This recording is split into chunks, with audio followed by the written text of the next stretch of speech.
மாண்புமிகு தமிழ்நாடு முதலமைச்சர் விஜய் அவர்கள் வந்து வாரம் 110 விதியின் கீழே பல்வேறு அறிவிப்பு அறிவிச்சிட்டு வர்றாரு. இன்னைக்கு வந்து 3 அறிவிப்பு அறிவிச்சிருக்காரு. அதில் முதல் அறிவிப்பு வந்து அன்னபூரணி சூப்பர் 6 ஆண்டுக்கு 3 விலையில்லா சிலிண்டர்கள் வழங்கப்படும். இதுக்கு தகுதியானவர்கள் வந்து ஆண்டுக்கு 2.50 லட்சம் வருமானம் கீழ் உள்ளவர்களுக்கும், சிறு குறு விவசாய குடும்பத்தினருக்கும், மாற்றுத்திறனாளி குடும்பத்தினருக்கும், நலிவடைந்த குடும்பத்தினருக்கும் ஆண்டுக்கு 3 சிலிண்டர் அந்த தொகையை வந்து அவங்களுடைய வங்கி கணக்கில் செலுத்தப்படும் சொல்லியிருக்காங்க.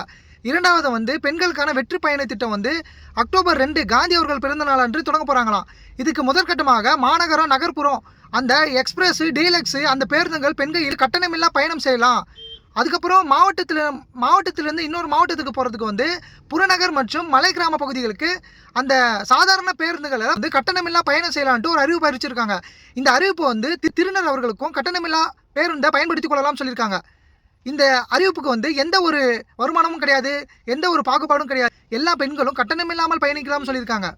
மூன்றாவது, அன்னைக்கு சொன்னது போல தான் விவசாயிகளுக்கும் குடியிருப்பு வாசிகளுக்கும் எந்த ஒரு பாதிப்பு தரக்கூடிய திட்டத்தை இந்த அரசு ஏற்காது சொன்னார் விஜயண்ணா. அதுபோல் பரந்தூர் விமான நிலைய திட்டத்தை இன்றைக்கு கைவிடப்படுதுன்னு சொல்லியிருக்காரு. இதுக்கு மாற்றாக ஒரு இடம் தேர்வு செஞ்சு அங்கே விமான நிலையம் கொண்டு வரப்படும் ஒரு அறிவிப்பு அறிவிச்சிருக்காரு. மக்களே, இதை பற்றி நீங்கள் என்ன நினைக்கிறீங்க? கீழே கமெண்ட் பண்ணுங்க. இந்த வீடியோவை எல்லாருக்கும் ஷேர் பண்ணுங்கள்.